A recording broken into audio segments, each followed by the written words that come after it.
अतिप्राचीन असा नवसाला पावणारा पंचवटीचा मल्हारी राजा देवस्थान ट्रस्टच्या वतीनं श्री खंडेराव महाराज यात्रा उत्सव सोहळा गेल्या 25 वर्षांपासून करण्यात येतो। महाराष्ट्राचं कुलदैवत असलेले श्री खंडेराव महाराज यांचा हा उत्सव नुकताच संपन्न झाला असून या उत्सवास खंडोबाचे नवरात्र मार्गशीर्ष षडरात्र उत्सव असंही संबोधलं जातं। श्री खंडोबा देवाच्या घटस्थापनेत कलश, तांदळा, आपल्या घरातील देवांचे टाक, मूर्ती, शिवलिंग, देवाचा मुखोटा आदी गोष्टींचा वापर करून हळद, कुंकू, भंडारा, धूप, दीप मनोभावाने पूजा करून हा 6 दिवसाचा घटस्थापनेचा सोहळा मार्गशीर्ष महिन्याच्या पहिल्या दिनी मार्गशीर्ष प्रतिपदा सुरू होऊन मार्गशीर्ष शुद्ध षष्टीपर्यंत चालतो। चंपाषष्ठीच्या दिवशी देवाला अंघोळ घालून बेल, फूल, भंडारा वाहून वांग्याच्या भरीत भाकरीचा, रोडग्याचा नैवेद्य भक्तगण देत असतात। तसेच या उत्सवाची माहिती आपल्या नाशिक शहरात गेल्या 3 पिढ्यांपासून पंचवटीचा मल्हारी राजा देवस्थान महंत श्री रवींद्रनंद सरस्वती महाराज यांनी दिली।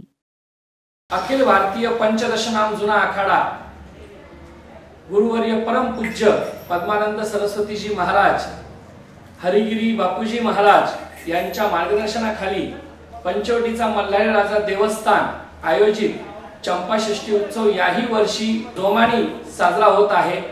तुम्ही बघत असाल की षडरात्र उत्सव घटस्थापना झालेली आहे। पंचस्थान पंचघट इथं बसलेले आहेत।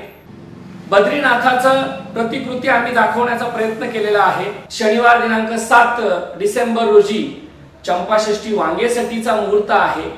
तर पंचवटीचा मल्हारी राजा देवस्थान आयोजित 12 गाडा उत्सवाला सर्व भक्तांनी, सर्व खंडोबा भक्तांनी, सर्व भाविकांनी या सुवर्ण क्षणाचा लाभ घ्यावा आणि उपस्थिती यावी, प्रसादाचा लाभ घ्यावा। येथे श्री खंडेराव महाराज घटस्थापनेचा आणि चंपाषष्ठीला पालखी उत्सव, 12 गाड्या ओढण्याचा कार्यक्रम, जागरण गोंधळ, बोहडा इत्यादी कार्यक्रम यंदाच्या वर्षी मोठ्या उत्साहाने पार पडणार असून भाविक भक्तांनी दर्शनाचा आणि प्रसादाचा लाभ घ्यावा असं आवाहन करण्यात आलंय। मनोहर गायकवाड, दिशा न्यूज, नाशिक।